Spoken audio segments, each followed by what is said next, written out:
जी नाज़रीन, अॼु तव्हां सां ॻाल्हि कंदासीं सोलंगी नारे जा तकरार जेको खैरपुर मीररस में हलंदड़ आहे उन जे हल जे लाइ हिकिड़ो पहिरियों क़दम खयो वियो हो। JIT टीम कमेटी ठाही वई हुई त तमामु तर मामलात खे हिकिड़े सुठी नज़र सां ॾिसी करे उन जी इन्वेस्टिगेशन करे तमामु तर जवाबात सरदार घोष बख़्श मेयर वटि जमा कराईंदी, लेकिन थियो ईअं न। लॻे ईअं थो त मामिलो हल थियण जे बजाय वधीक हिकिड़ो दलदल जे किनारे ते अची वियो आहे। मामिलो सुलझण जे बजाय वधीक उलझी वियो आहे। हिन वक़्तु माण्हुनि जो ख़्यालु आहे त इहा तमामु तर ज़िमेदारी पूरी जो पूरी JIT मेंबरनि जी आहे। शायदि माण्हुनि जो इहो बि ख़्यालु आहे त JIT मेंबरनि खे शायदि पहिरियों दफ़ो इहा ज़िमेदारी ॾिनी वई हुई जो इहा ज़िमेदारी पंहिंजे मथां पूरी तरह पूरी कोन करे सघिया, छो त इन कमेटीअ खे 7 खां 8 शयूं इन्वेस्टिगेशन तफ़्तीश जे लाइ ॾिनियूं वयूं हुयूं, लेकिन तमामु तर मामलात खे हिकिड़ो किनारे ते उछले करे उन कमेटीअ सिर्फ़ जमाली बिरादरीअ जे हिकिड़े माण्हूअ खां पुछा करे क़ुरान मजीद ते साख वठी करे ऐं उहो बयानु वञी करे सरदार घोष बख़्श मेयर वटि जमा करायो। अफ़सोस सां चवणो थो पवे हेॾो वॾो मामिलो जॾहिं उन मामले जे लाइ हिकिड़ा मेंबर मुक़ररु कया विया हुआ त आख़िर उन मेंबरनि एतिरी वॾी ज़िमेदारी कोन पंहिंजी सम्झी जो जंहिं मामले जे अंदरि नव जानियूं ज़ाया थी वयूं आहिनि, छा इन जे हल जे लाइ बि को क़दम खयूं वञे? छा पूरी इन्वेस्टिगेशन छो न कई वई? आख़िर छा वजूहात आहिनि? सवाल त खोड़ आहिनि, पर तव्हां असां सिर्फ़ु हिन ॻाल्हि जो ज़िक्र था कयूं पिया त कहिड़ियूं कहिड़ियूं ॻाल्हियूं कमेटीअ रायूं।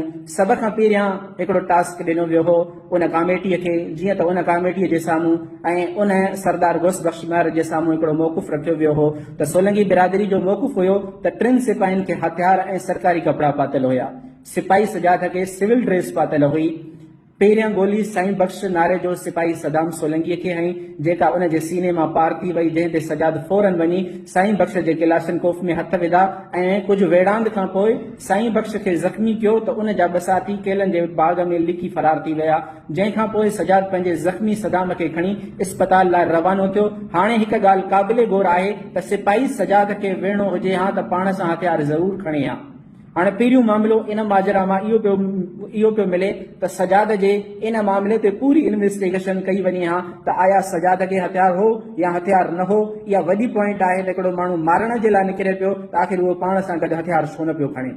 ॿी पॉइंट जेका कमेटी खे ॾिनी वई हुई त तव्हांखे गौर फिकर ऐं उनजी तफ़्तीश करणी आहे। जीअं नारेजन जो मौक़ुफ़ हो त साईं बख़्श नारे जो खे क़तल वक़्तु पुलिस वारनि खे बुटूं ॿधल हुयूं ऐं साईं बख़्श नारे जो ऐं 2 ॿिया साथी, हिकु नारे जो जंहिं मां हुयो ऐं साईं बख़्श जो ॿियो साथी हिकु शेख ज़ात सां हुन जो वाबस्ता हुयो, उनखे बुटूं ॿधल न हुयूं। जॾहिं त मामिलो बिल्कुलु उन जे ख़िलाफ़ हुयो त 2 नारेजनि खे बुटूं हुयूं ऐं सिपाहियुनि खे बुटूं कोन हुयूं। नारे जा बिरादरी यानी साईं ॾिनो नारे जो ऐं उन सां गॾु जेको ॿियो नारे जो पंहिंजी ज़ात जो हो उन ॿिन्ही खे बुटूं ॿधल हुयूं ऐं सिपाहियुनि खे बुटूं ॿधल कोन हुयूं। छा इन मामले जी कमेटीअ मुकमल तौर ते तफ़्तीश कई?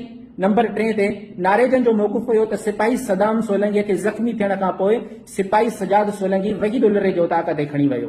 उन खां पोइ उतां ज़ख़्मी सदाम खे खणी खैरपुर इस्पताल लाइ रवाना थिया। जॾहिं त सोलंकी बिरादरी जो मौक़ुफ़ हो त सिपाही सजाद पंहिंजी ज़ख़्मीअ खे जाइ वारदात खां सिधो पंहिंजी पुलिस पिकट ते खणी वियो। पुलिस पिकट ते छा जे लाइ खणी आयो त तव्हां त पंहिंजनि साथियुनि खां कुझु पैसा वठी खैरपुर इस्पताल लाइ रवानो थिए ऐं थियो बि ईअं जॾहिं त वहीद उलरे जो उताक वारो इल्ज़ाम बेबुनियाद हो। छा वहीद उलरे खां बयानु वरितो कमेटीअ? छा इन मामले जी पूरी तरह सां हर तरह सां हिकिड़ो टेक्निकल तरीक़े सां या अॼोके हलंदड़ जेके मामलात आहिनि पूरी नज़र सां इन मामले खे ॾिठो वियो? छा वहीद उलरे सां उहा कमेटी मिली? 4थे नंबर ते मामिलो आहे नारे जा बिरादरी। कमेटीअ खे ॿुधायो त जंहिं कार ते सजाद पंहिंजे ज़ख़्मीअ खे खणी इस्पताल वियो उन कार जो ड्राइवर जेको ज़ात जो जमाली हुयो। इहा पॉइंट हिकिड़ी वॾी माना थी रखे पई।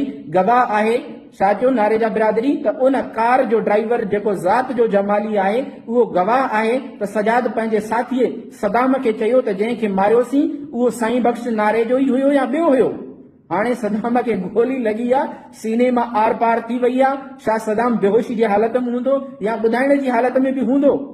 हाणे उहो जमाली जेकॾहिं नारेजन खे वञी करे ॿुधाए थो त भई सदाम खां पुछे पियो त जेको मारियोसीं उहो साईं ॾिनो ई हुयो या ॿियो को हुयो, त सदाम ज़ख़्मी हालत में हुनखे सजाद खे चवे पियो त जंहिंखे मारियोसीं उहो साईं बख़्श ई हुयो।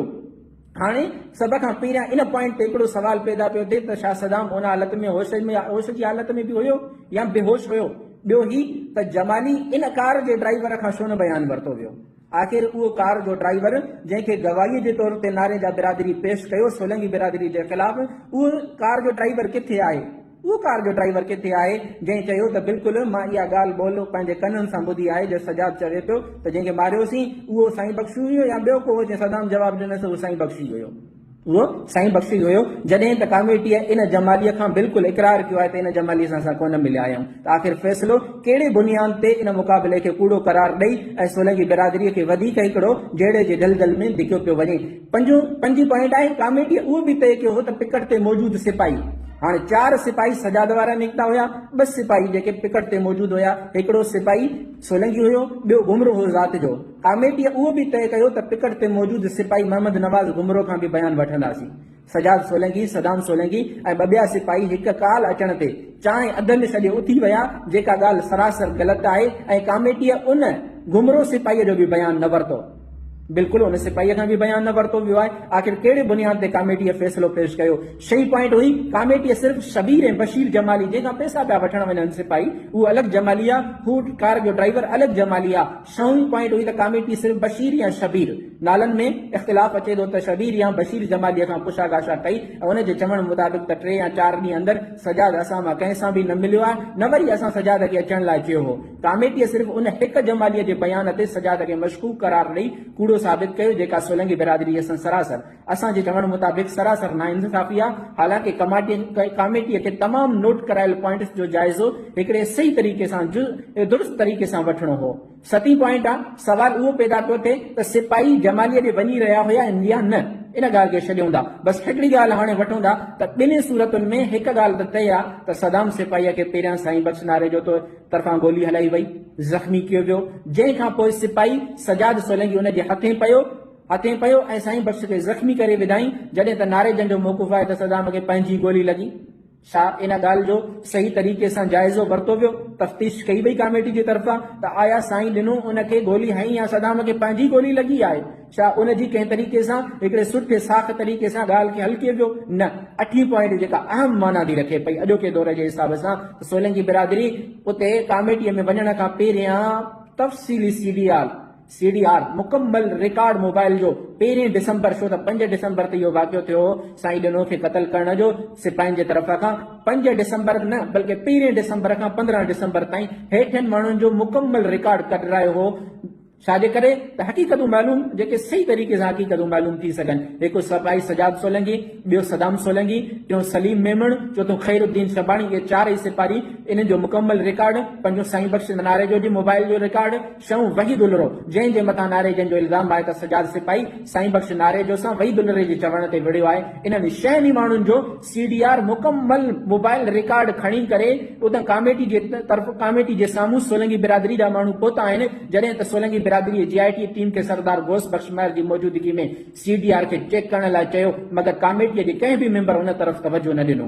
हालांकि CDR में कंहिं भी तरह सां कंहिं भी तरीक़े सां इन 6 माण्हुनि जो हिक ॿिए सां राब्तो कोन हुयो। नहीं वरी तंहिंखे वहीद उलरे जो सिपाहियुनि सां, न सिपाहियुनि जो वहीद उलरे सां कंहिं भी क़िस्म जो राब्तो कोन हुयो।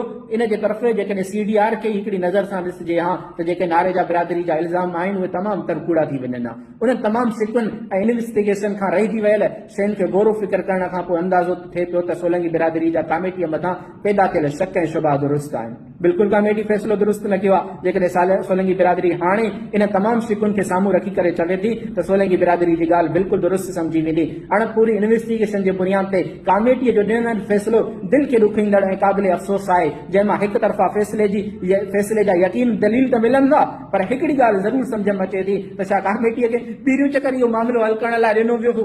छा मेंबर कॾहिं कंहिं फ़ैसिले में कोन वेठा हा जो हेॾी वॾी मामले खे सही तरीक़े सां जॾहिं 8 शयूं उन्हनि खे इन्वेस्टिगेशन जे लाइ 8 ई अहम शयूं ॾिनियूं वयूं हुयूं त आख़िर उन्हनि सिर्फ़ जमाली बिरादरी खां बयान वठी करे हू वापसि छो विया?